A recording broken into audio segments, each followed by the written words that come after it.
There's been some talk about possibly Joshua using Jake Paul as a tune-up to fight you. What are your thoughts on that? I don't know about tune-up. I think Jake Paul knocks him out. Seriously? Yeah. Well, by the sounds of it, there's 50 million reasons why Anthony Joshua's taking this fight. In my head, I never, ever thought this fight would happen. Why? Because of Anthony Joshua's desire to be immeasurable, to be a three-time heavyweight champion of the world. To me, it shows me his desire.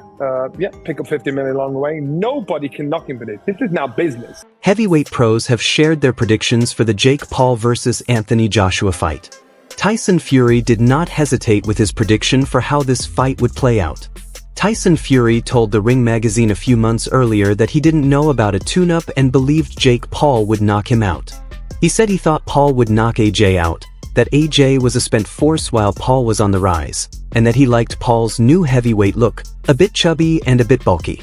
Fury went on to say that Paul had done a great job against the aging Chavez Jr., who had been a middleweight, and that he liked how Paul called out fighters across the full spectrum from featherweight to heavyweight, calling those RTOR scale callouts. Talk about possibly Joshua using Jake Paul as a tune-up to fight you. What are your thoughts on that? I don't know about tune-up. I think Jake Paul knocks him out. Seriously? Yeah.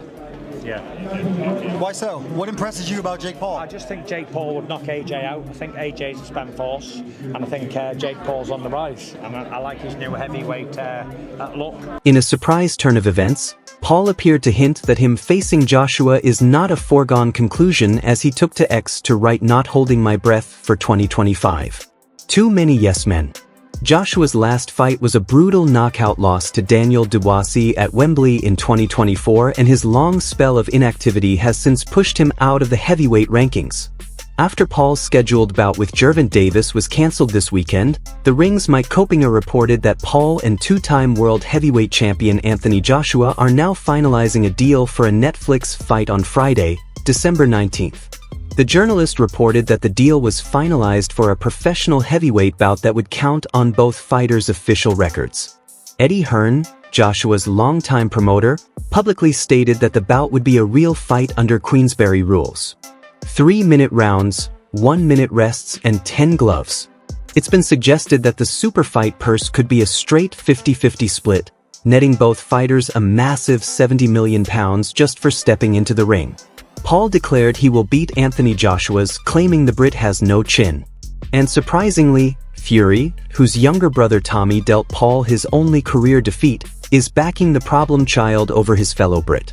The 28-year-old, who has faced opponents like Mike Tyson and Julio Cesar Chavez, presently has a professional boxing record of 12 victories and 1 loss.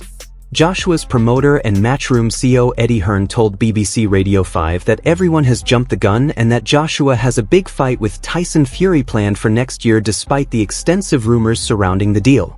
Hearn added, "We may run out in 2025. We were just going to have a low-key fight somewhere. If that is going to destroy the run of Mr. Paul and make tens of millions of dollars in the process, then maybe. Nothing is confirmed yet."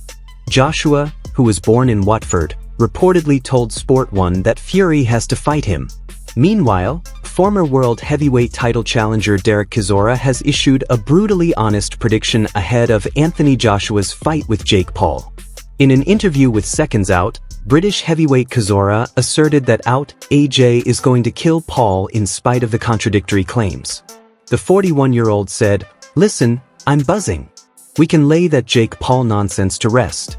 If that fight happens, somebody better go to jail. AJ is going to kill him. It's unfair. Someone has to go to jail." He further added, "Right now, Jake Paul will be watching the last fight that AJ had with Dubois, and he is going to jump on him. It's all about how AJ deals with the man in front of him. Whatever happens, it will be exciting. Paul hasn't got the power to knock out Joshua." Jake Paul goes home in an ambulance after that fight. Heavyweight contender Andy Ruiz shared his perspective with Covers, weighing in on Paul and speculating on what might happen if the two ever squared off in the ring, boasting millions of YouTube followers. Paul is undeniably drawing fresh attention to the sport, a fact even Ruiz has recognized. However, the heavyweight didn't hold back when it came to commenting on the quality of opponents Paul has faced. Ruiz said, "For a minute, I thought it was good because it was getting boxing a lot of publicity. Everybody was making the sport more popular. But once he starts picking his fights, fighting older guys, smaller guys, it's kind of disrespectful, you know? I don't want to talk, but yeah, I think it's kind of disrespectful for him to choose smaller or older fighters. When asked who Ruiz would like to see Paul face, Ruiz said, "I think I would like for him to fight Andy Ruiz." Taking further aim at Paul, he said, "I think I would like to see him fight a tough fighter, somebody that's on his level and in the same weight class. I think the Davis bout would have been a good fight. If Gervonta would have been sticking and moving and counter-punching him, I don't know. Anything could happen in this sport, but I just want him to fight someone legit." When asked about how a potential fight would play out, he said, "I think like 4 rounds. I think I would be pressuring him, hitting him in the body, feinting, throwing my combinations. I think 4 rounds." What once felt like sheer fantasy, mere hype meant to grab attention now is plausible. Anthony Joshua, a former Olympic gold medalist and 2-time unified heavyweight champion, is aiming to re-enter title contention. Though a fight with Paul would likely serve as little more than a warm-up and a lucrative side venture, Paul's boxing record boasts only 1 loss against fringe British-level fighter Tommy Fury, making the notion of him facing one of the top heavyweights of the past decade seem both absurd and perilous. Johnny Nelson also reacted to the Jake Paul versus Anthony Joshua announcement. For Jake Paul, absolutely crazy. Jake Paul is a domestic level professional fighter here in the UK. Would he win a British title? No, I don't think so.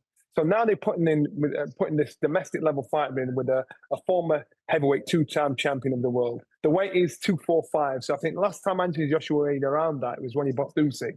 That means he's got to be fight fit on point, because his last fight he was 18 stone. I think it was 254 against Danny Dubois. So now he basically saying you've got to get yourself in position, get yourself fit, and get yourself ready for fight. It's not tiddlywinks.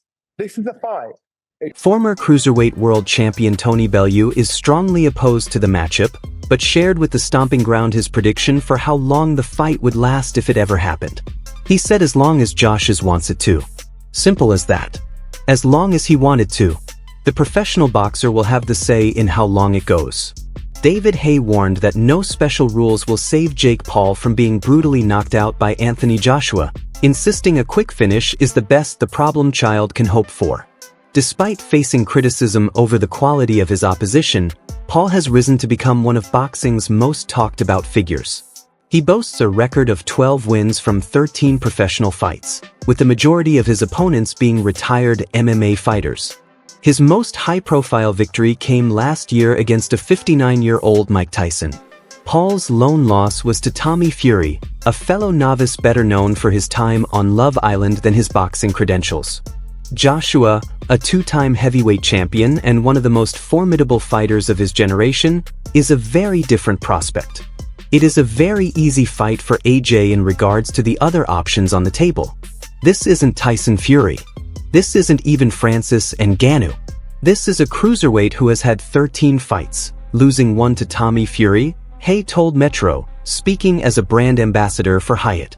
He added, AJ is an amateur champion, an Olympic gold medalist, a 2-time heavyweight champion of the world. This is a completely different proposition for Jake Paul, and I give him absolutely no shot if this fight is made. Even if the rounds are 2 minutes long, whatever the rules are, if AJ is allowed to punch him in the head, the fight goes as long as AJ wants it to. Many have voiced worries about Paul's safety if the bout proceeds, given Joshua's devastating power in both fists. Former UFC heavyweight champion Francis Ngannou experienced it firsthand when he faced Joshua in March 2024, falling almost instantly to a brutal knockout. Haye suggests that Paul's best chance lies in a swift, merciless ending, a scenario that could be his only hope of avoiding serious long-term injury. Haye said boxing is a very tough sport at any level. You have to be careful for your health.